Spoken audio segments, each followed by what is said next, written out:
If you're a fan of shiny Pokemon or chases that are impossible to find, then Paldean Fates is for you. Welcome back to my journey of doing breakdowns of every Scarlet and Violet era set. Today is Paldean Fates. Paldean Fates was the set that introduced shiny Pokemon to the Scarlet and Violet era of the TCG. And while it doesn't have much in the way of thematic overtures aside from shiny, it does have a few key features that make it a pretty cool set.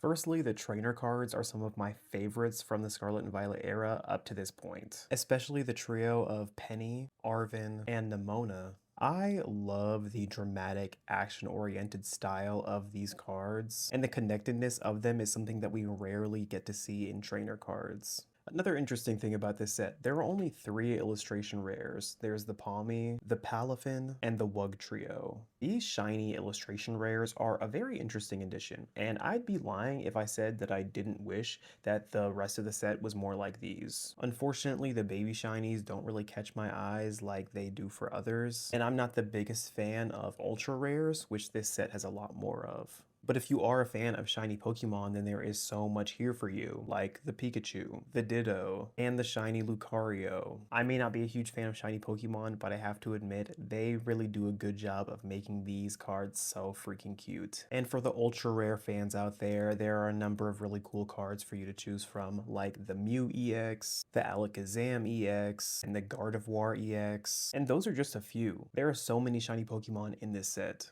And so much of that comes from the shiny rare cards, like this one. So if you're a fan of appreciating the art of lower rarity cards, then this set has a lot for you, especially if you like to pull them with relatively high frequency. So like I said, shiny Pokemon aren't really my thing, but I do think that Paldean Fates is a good entry into the shiny Pokemon set genre of the TCG. I do hope that the next one has more illustration style cards, but at the end of the day, I don't think that I'm the target audience for these kinds of sets. So, all of that being said, my overall rating for this set is going to be 2.5 out of 10. Maybe if there was a shiny Gorbis, I'd change my mind.